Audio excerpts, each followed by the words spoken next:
뭐 다 알 필요 없어. 그냥 외워. 그냥 외우면 되는 거예요. 외우면 벗어나지 않습니다.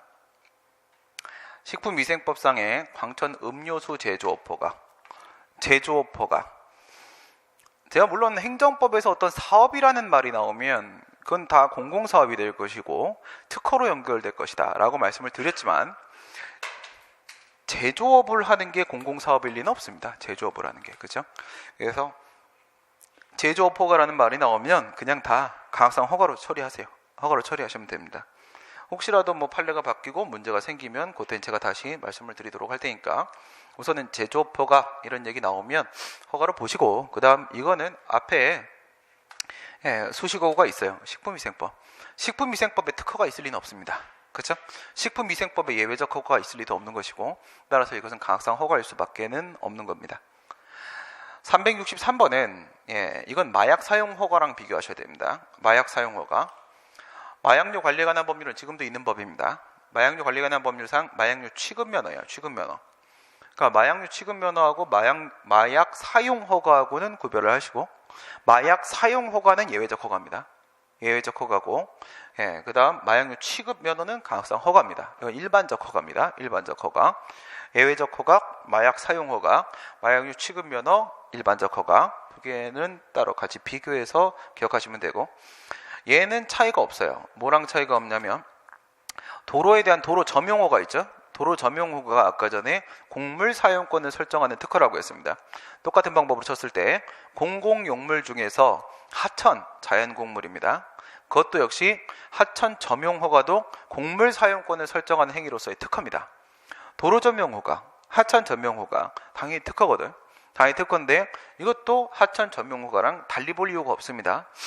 강에 있는 물을 끌어다 쓰는 거예요. 물을 끌어다 쓰는 것이다. 그러면 똑같이 보시면 된다. 하천 점용허가랑 똑같이 처리하시면 이것도 역시 특허다. 특허. 곡물 사용권 설정하는 점에 있어서 차이가 없고요.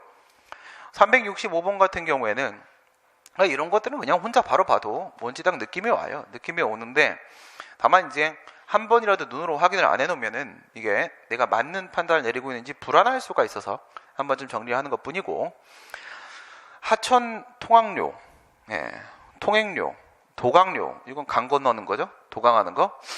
징수권 설정. 그러니까 비용을 받는 권리를 설정하는 행위죠. 권리를 설정하는 행위면 당연히 특허가 되는 겁니다. 권리 설정 행위, 징수권 설정을 하는 행위, 권리 설정, 특허.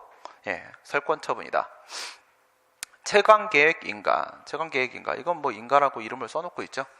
그래서 광물을 채취하는 계획에 대해서 동의를 해주는 겁니다. 승인해 주는 거.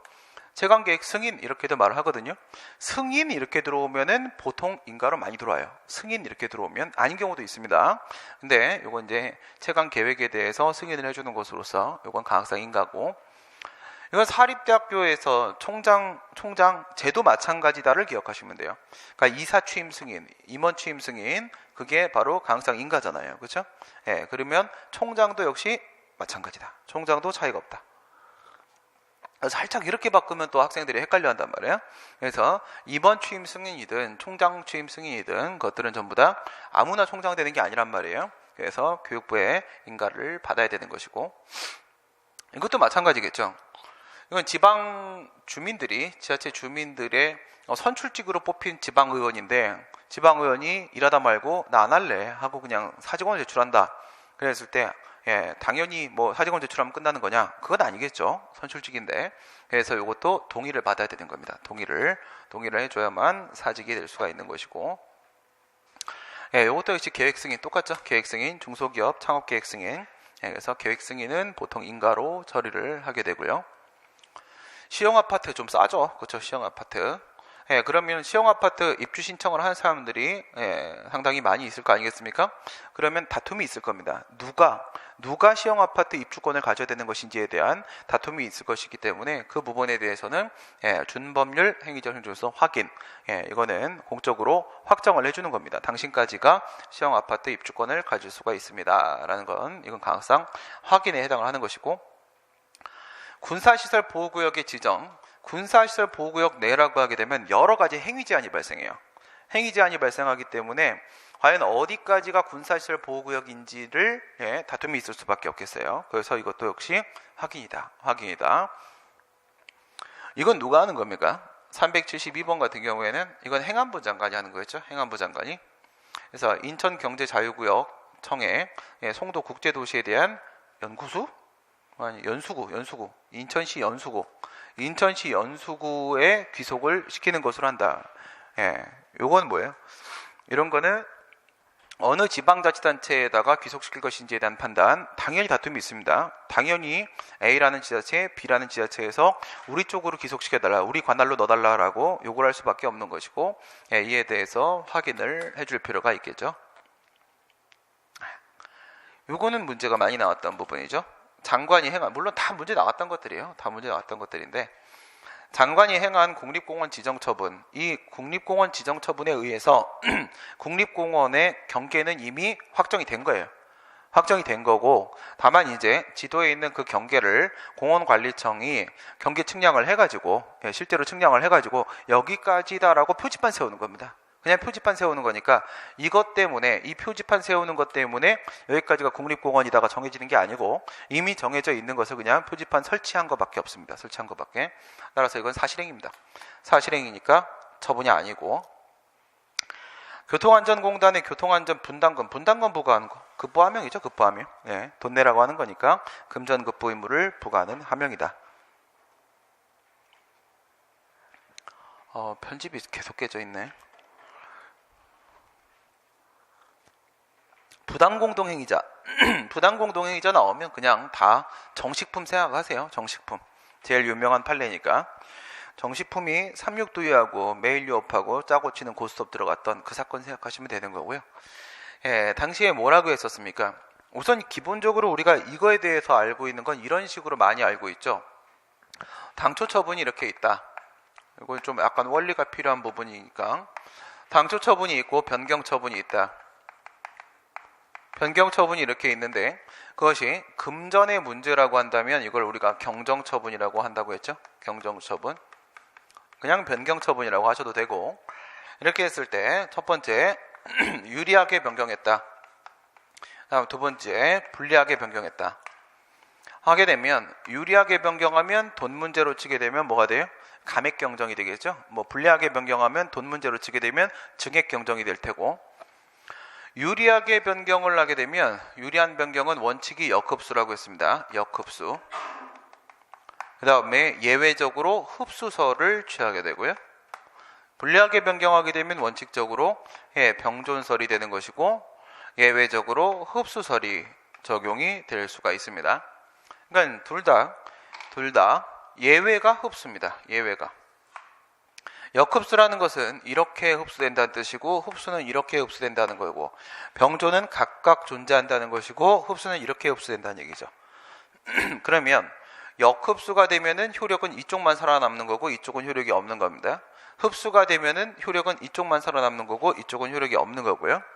그 다음 병존하게 되면 양쪽 다 처분의 효력이 존재하는 것이고, 흡수되면 이쪽만 효력이 있는 거고, 이쪽은 효력이 없는 겁니다. 이렇게 되는데, 역흡수 우리가 잘 알고 있는 대로 이런 식이 되는 거죠. 2천만 원 과세 처분이 나왔는데, 그런데 그거를 1,000만 원 과세 처분으로 이렇게 유리하게 변경한다. 이렇게 유리하게 변경한다.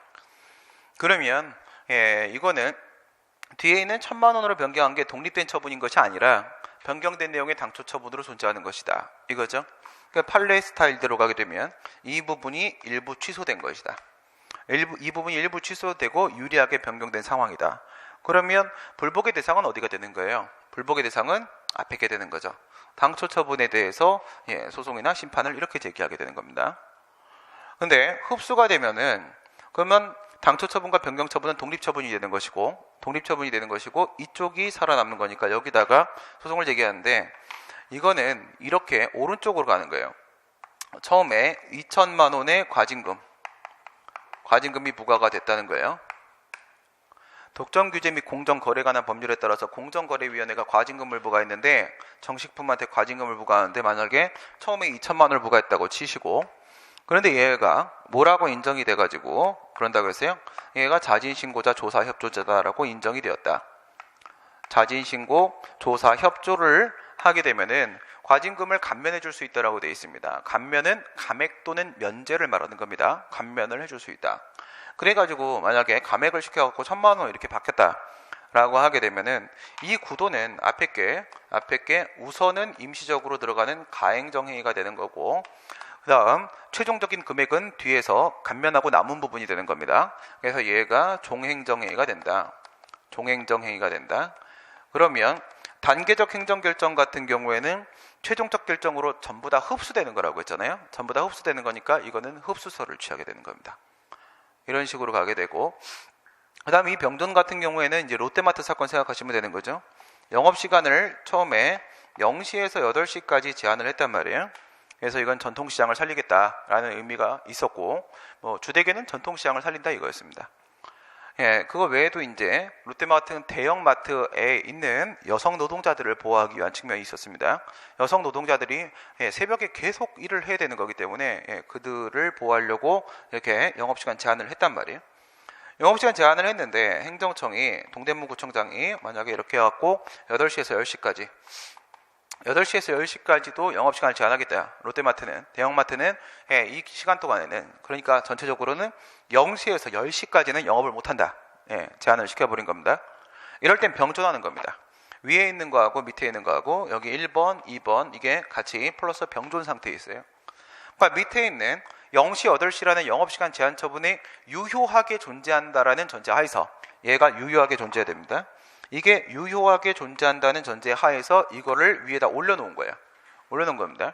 그럼 이럴 땐 뭐에 대한 소송을 제기해야 되냐면, 이럴 땐 여기다 소송 제기하는 거예요. 기본적으로 여기다 소송을 제기하고 이걸 제거를 해버리죠. 이걸 제거를 해버리게 되면 이게 유효함을 전제로 해서 효과가 인정되고 있는 8시, 10시 일부 추가된 부분이 같이 침몰해버리는 겁니다. 사라지는 거예요. 근데 만약에 이 부분이 이게 안 되면 불가증력이 발생해가지고 병존설이죠. 각각 존재하는 거야. 원칙적으로는 얘가 얘를 전제로 하는 건 맞지만 이렇게 역흡수나 흡수가 되는 건 아니에요. 한쪽으로 흡수되는 건 아니고, 따라서 병존하고 있는 거니까 여기다가 내가 취소를 제기할 수가 없다. 그럼 어떻게? 이거라도 제거해야죠.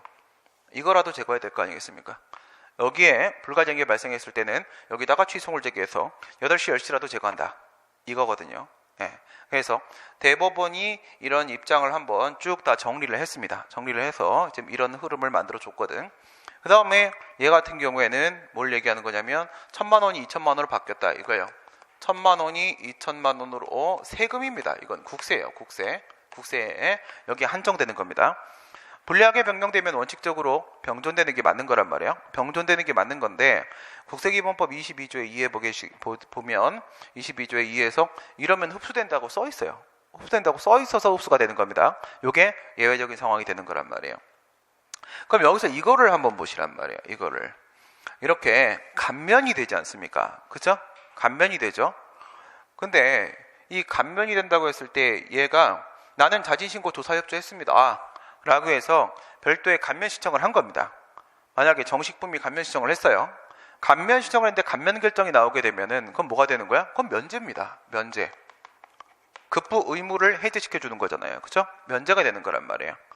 그리고 분명히 공정거래법에서 감면 신청을 할 수 있다라는 규정이 있기 때문에 이 면제를 신청을 했는데 이걸 거부하게 되면 처분에 대한 거부가 맞는 것이고 신청권이 인정되니까 거부 처분 맞다. 그 얘기가 되는 거예요. 여기서부터 상황이 시작이 돼가지고 면제 신청을 했는데 그 면제 신청에 대한 거부가 이루어지면 그거는 거부 처분이 되는 게 맞고 불복의 대상이 될 수가 있다. 그 얘기입니다. 토지대장 문제는 뭐 이미 게임 다 끝난 거죠. 토지대장상의 소유자 명의 변경 신청 거부한 행위는 처분이 아니다.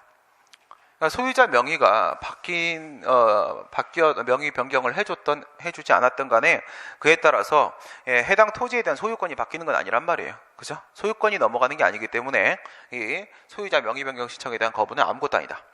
아무것도 아니다. 그냥 행정 편의상 이름 적어 놓은 것밖에 없다. 이게 결론이고요. 이거는 여러분 시험 문제 지금까지 다 처분 2다로 문제가 나왔는데 그래서 제가 괄호에다가 좀 단서를 달아놓은 겁니다. 금융감독원장의 금융기관 임원에 대한 저축은행이었었고 저축은행 문책 경고를 했단 말이에요. 근데 이 문책 경고가 처분이다라는 판례가 있고 처분이 아니다라는 판례가 있습니다. 네. 그래서 박정훈 교수 책에 보게 되면 문책 경고가 처분이라고 인정한 판례와 아니라고 인정한 판례를 같이 소개를 하면서 양쪽의 문제를 연결시키는 이런 문제를 출제를 한 바가 있었어요. 그러니까 문책 경고를 했는데 그 임원한테 아무 영향을 안 주면 처분이 아니에요. 근데 임원한테 영향을 주면 처분이 될 수가 있겠죠. 여러분들한테는 항상 임원한테 영향을 주는 문제로 출제가 되는 겁니다. 그래서 처분이란 전제를 깔거든. 그러니까 일정 기간 동안에 이렇게 연도 기간 제한이 있어요. 일정 기간 동안에 얘는 더 이상 임원이 될 수가 없어요. 임원이 될 수가 없다. 이렇게 연결이 되면 처분이 맞는 거죠.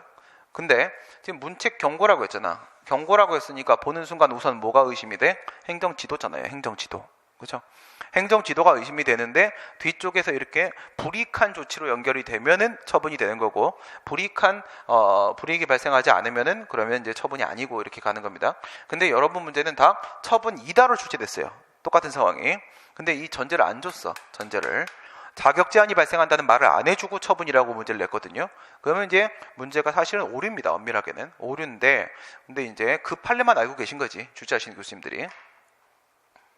그 다음 하수도법상의 하수 정비 기본계획 나오면 다 처분 아니라고 했고요. 그죠? 비구속적 계획이죠. 처분 아니고. 진실화해를 위한 과거사 정리위원회의 진실규명 결정. 과거사에 대해서 서로 당연히 다 다툼이 있는 거예요.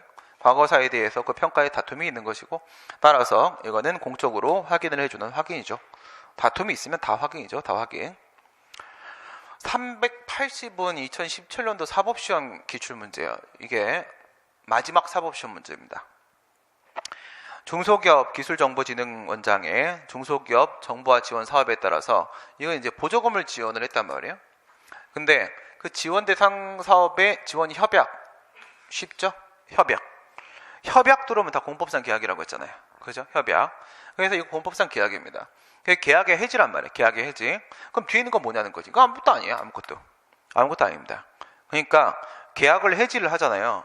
그럼 계약이 맺어졌고 이 지원금을 지급하는 것은, 이 지원금 지급은 계약 내용이었단 말이에요. 계약 내용이니까 계약이 해지가 됐으면 받은 돈은 당연히 뱉어내야 되는 겁니다. 그 얘기를 해준 것밖에 없는 거야. 환수통보. 계약이 해지됐으니까 받은 돈은 뱉어라. 뱉어야 될 의무가 있습니다. 라고 그냥 통지를 해준 것밖에 없는 겁니다. 그러니까 뒤에 있는 환수통보는 아무것도 아니란 말이에요. 그럼 여기서 봐야 될 건 오직 하나, 계약 해지. 업무 협약을 해지했다. 이거는 공법상 계약이 해진 것이지 취소 처분이 아닙니다. 밑에 것도 마찬가지인 거예요. 연구개발비의 부당집행을 이유로 재단법인 한국연구재단의 대학교 총장에게 행한 도내한국 BK21이죠. 브레인코리아 21 사업협약을 해지 및 연구팀장의 대학 자체 징계를 요구했던 사건에서 이 사업협약, 이것도 공법상 계약입니다. 공법상 계약이니까 계약의 해지에 해당을 하는 것이고, 징계 요구, 이거 행정지도입니다. 행정지도예요. 그래서 계약의 해지고 행정지도이기 때문에 양쪽 다 처분 아닙니다. 양쪽 다. 이거는 환수통보 아무것도 아닌 거고요. 이거는 돈을 뱉어야 될 의무가 있다는 걸 그냥 알려준 것밖에 없고 아무것도 아니고, 이거는 계약 해지고 요거는 행정지도고. 그러니까 연구팀장의 징계를 요구했는데 징계를 해야 될 의무가 부과되는 건 아니란 말이에요. 의무가 부과되는 건 아닙니다. 지방자치단체장 등이 건축물을 건축하기 위해서 건축물 소재 관할 허가권자인 지방자치단체의 장과 행한 건축협의를 취소하는 행위. 그래서 일반인이 아니고 지방자치단체 쪽이라고 하게 되면 건축 허가를 따로 받는 것이 아니라 건축 협의를 체결하게 된다고 했어요. 협의 절차를 거치게 되면 그러면 건축권이 인정이 된단 말이에요. 그러면 저건 뭐랑 똑같이 보면 된다고 했어? 건축 허가하고 똑같이 보면 된다고요. 허가하고. 건축 허가하고 똑같이 보게 되면 협의 취소는 허가 취소가 되는 거잖아. 그러면 허가는 처분이니까 처분에 대한 취소는 다 취소가 처분입니다. 처분에 대한 취소는 뭐가 어쨌든 간에 다 취소가 처분입니다. 처분에 대한 취소는 취소가 처분이다. 이렇게 본다고 해서 문제 발생하는 경우는 전혀 없다고 교수님들이 설명을 하십니다. 그래서 이거는 건축 허가하고 똑같이 보면 된다. 허가하고 똑같이 본다면 그러면 협의의 취소는 허가의 취소이기 때문에 취소가 처분이 맞다. 감사원의 정직 징계 요구. 이건 이제 조심해야 되는 거예요. 파면하고 비교해야 됩니다. 파면. 이게 항상 정직이라고 나와요. 문제에서. 정직이라고. 파면 빼고는 의미가 없습니다. 파면 빼고는. 그러니까 감사원법에 보게 되면은 이 감사원의 정직 요구가 있었다고 해서 그 정직을 시켜야 되는 의무가 부과되냐? 그게 아니라고 돼 있습니다. 그게 아니라고 돼 있어요. 의무 부과되지 않습니다. 특정의 징계 내용을 정해서 요구한다고 해서 그 특정의 징계 행위를 해야 되는 의무가 부과되는 것도 아니고, 따라서 그에 대한 재심의 청구를 했을 때 얘네들 행정심판이죠. 기각하는 결정도 아무것도 아니라고요. 아무것도 아닙니다. 다음 사회복지법의 특별감사 결과 지적사항에 대한 구청장의 시정명령입니다. 시정명령. 시정명령 의무 부과는 하명이죠. 시정명령.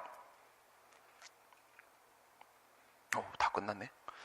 시정명령이니까 하명 처분으로서 행정처분성이 인정이 되고, 교육부 장관이 내신 성적 산정 기준의 통일을 기하기 위해서 시도교육감에게 통보한 대학 입시 기본계획 내에 내신 성적 산정 지침. 기본계획 여기서도 우리가 충분히 힌트를 얻을 수는 있는데, 이 내신 성적 산정 지침은 기관에서 내신 성적을 어떻게 산정할 것인지에 대한 사무처리 기준입니다. 사무처리 기준이기 때문에 이건 애당초 법규적 사항을 정하고 있는 것도 아닙니다. 지금. 그러니까 이게 무슨 행정처분이 아니냐 이런 문제를 내는 것 자체가 사실은 좀 이렇게 맞지 않고요. 왜 그러는 거냐면 우선 지침이잖아요. 지침이에요. 그러면 형식의 행정규칙이지. 형식의 행정규칙이고, 이 내신 성적 산정 지침 같은 경우에는 기관에서 내신 성적을 어떻게 산출할 것인지에 대한 판단 기준이기 때문에 이건 권리의무에 관한 사항이 아니라고요. 권리의무에 관한 사항이 아니라 이거는 사무처리 기준입니다. 그러면 행정규칙 형식의 행정규칙이잖아요. 행정규칙 형식의 행정규칙이다 하게 되면 이건 애당초 처분으로 연결될 여지가 전혀 없다고 했습니다. 최소한 뭐 해야 된다고 했어요? 법규나 행규법규, 내용이라도 권리 의무를 정하는 법규명령의 내용을 담고 있어야 되는 것이고, 그랬을 때 우리가 전형적 법규명령이냐, 집행적 법규명령이냐, 처분적 법규명령이냐에 따라서 처분으로 연결시킬까 말까라는 문제가 생기는 건데, 이건 애당초 내용 자체가 사무처리 기준이기 때문에 내용이 법규명령이 아닙니다. 아니니까 행정처분으로 연결될 가능성은 전혀 없는 거예요. 전혀 없는 얘기고요. 지방자치단체 간의 교육사무 위탁, 이건 교육사무에만 국한되는 게 아닙니다. 지방자치단체의 사무를 서로 협조를 하기 위해서 위탁을 하는 경우들이 있어요. 그런 것들은 전부 다 공법상 계약입니다. 공법상 계약. 지자체 간의 사무를 이제 협조 구할 때, 위탁을 할 때 이런 것들은 전부 다 공법상 계약이기 때문에 처분이 지자체가 지자체한테 처분할 수는 없잖아. 그치? 좀 이상하잖아. 그래서 처분이 될 여지가 전혀 없는 거고, 요거는 이제 이렇게 내면은 좀 헷갈려 하더라고. 무슨 말이냐면 공매 결정과 공매 통지가 처분이 아니라는 거 우리가 알고 있잖아 이미. 그죠? 세무서장의 공매 결정은 내부적 행위고, 공매 통지는 공매라는 처분의 처분 절차다. 처분 절차이기 때문에 공매만 대리로서 처분인 것이지 공매 결정과 공매 통지는 처분이 아니라는 걸 우리가 이미 알고 있습니다. 알고 있는데 진짜 별거 없잖아요. 한국자산관리공사, 구성업공사를 잠깐 앞에다 갖다 놓은 것밖에 없고, 여기다가 제를 붙인 것밖에 없어요. 제를 붙인 것밖에. 여기서 헷갈리면 안 되는 거죠. 기본이 있으면 이런 데서 뚫리지는 않거든요. 우리 국세징수법에 보게 되면 한국자산관리공사의 행위는 모두 다 세무서장의 행위로 본다라고 되어 있지 않습니까? 그러면 이건 행정청의 행위, 세무서장의 행위로 그냥 보면 되는 거고, 그 다음에 두 번째든 세 번째든 네 번째든 그건 중요한 문제가 아니잖아. 중요한 문제가 아니니까 그냥 우리가 알고 있는 그대로입니다. 그대로 공매 결정은 내부적 행위가 되고, 공매 통지는 똑같이 그냥 처분 절차가 되는 것이기 때문에 공매만 처분인 것이고 얘들은 처분이 아니다. 이 결론이고, 공무원에 대한 법정 징계 처분에 속하지 않는 단순 서면 경고. 이 단순 서면 경고라는 이 표현을 기억해야 됩니다. 단순 서면 경고. 몇 가지 좀 의미가 이거는 있긴 있죠. 법정 징계 처분. 법정 징계 처분, 징계. 공무원법에 있는 징계 얘기하는 거죠. 징계 보시면 중징계가 있고, 그 다음에 경징계가 이렇게 있겠죠. 중징계, 경징계 이렇게 있는데, 여기서 이제 4개 들어오는 거고, 여기서 이렇게 2개 들어오는 거고, 그렇죠? 파면, 해임, 강등, 정직, 감봉, 견책 얘기하는 겁니다. 파면, 해임, 강등, 정직, 그다음에 감봉, 견책 이렇게 있는데, 이 안에 뭐가 없다? 경고는 없다는 거죠. 경고는. 그래서 경고는 맨 밑에 있는 심할서 쓰는 거, 견책보다 밑에 거다. 여기에 이제 경고가 온다는 거지. 근데 여기서 잘 설명했습니다. 서면 경고라고. 예, 불문 경고는 다 서면 경고입니다. 불문 경고는 더 이상 잘못을 묻지 않겠다는 것이지, 그것이 서면으로 하지 않고 불문으로 하겠다라는 얘기가 아닌 겁니다. 성문법, 불문법 할 때 그 불문이 아니라는 거예요. 문자로 만들지 않았다. 그 의미가 아니라 묻지 않겠다. 너희 잘못을 물을 문자란 말이에요. 그러니까 이 경고를 우리가 그냥 불문 경고 이렇게 부르거든. 이 불문 경고는 우선 다 서면 경고입니다. 다 서면 경고인데, 근데 이 불문 경고에 대한 첫 번째 판례에서는 처분이 아니라고 얘기했고, 두 번째 판례에서는 처분이라고 얘기를 했었죠. 그러니까 둘의 차이를 비교를 해야 되는 거죠. 이 불문 경고가 처분이냐 아니냐는 뭘 가지고 비교를 해야 되냐면, 우선 이 불문 경고는 서면 경고죠. 얘는 행정 지도란 말이죠. 행정 지도입니다. 행정 지도라고 판례가 판시했고요. 그러니까 이건 비권력적 사실행위예요. 지금 계속 경고 이런 얘기 나올 때마다 우리가 행정 지도인데 과연 예외적으로 처분이 될 수 있는가 없는가 이런 얘기를 계속 해온 게, 우선 얘는 행정 지도에 해당하고 경고는 행정 지도에 해당하고 사실행위이기 때문에 그래요. 근데 이게 함양군 공무원 사건처럼 어떻게 그것이 장래 불이익으로 연결된다면, 이거요, 장래 위험, 장래 불이익으로 연결이 되냐 안 되냐. 더 이상 표창 공적을 1년 동안 못 받는다고 했죠. 1년 동안 표창 공적을 받을 수 없는 그런 장래 위험이 발생을 하면은 안 하면은 이거죠. 하면은 안 하면은 요거는 이제 예외적으로 처분으로 연결이 되고, 이거는 형식적 행정위가 되는 것이고, 지금 여기서 단순 서면 경고라고 했는데, 이 단순 서면 경고는 여기 얘기하는 겁니다. 처분이 아니다. 처분이 아니다. 단순하다라는 얘기는 장래 위험을 동반하지 않는다라는 얘기를 지금 하고 있는 겁니다. 이렇게 해서 저희가 봤을 때 중요하다고 보여지는 행정작용들을 하고, 그 다음에 기출문제에서 등장했던 행정작용들하고 법적 성질 전부 다 이제 모아가지고 한번 우리가 4회에 걸쳐서 살펴봤고요. 다음 시간부터는 이제 소독력 특강 두 번째 들어가면 법령 특강으로 들어갈 겁니다. 법령 특강.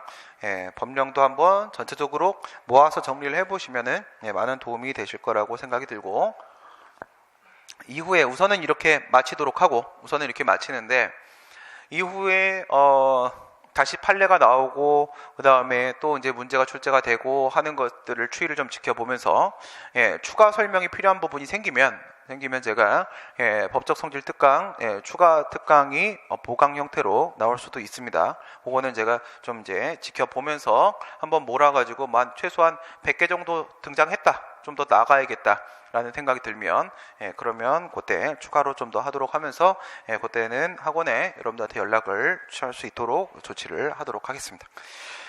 4회에 걸쳐서 진행한 법적 성질 특강 여기서 우선 일단락 짓도록 하겠습니다. 그동안 수고들 하셨습니다. 고생하셨습니다.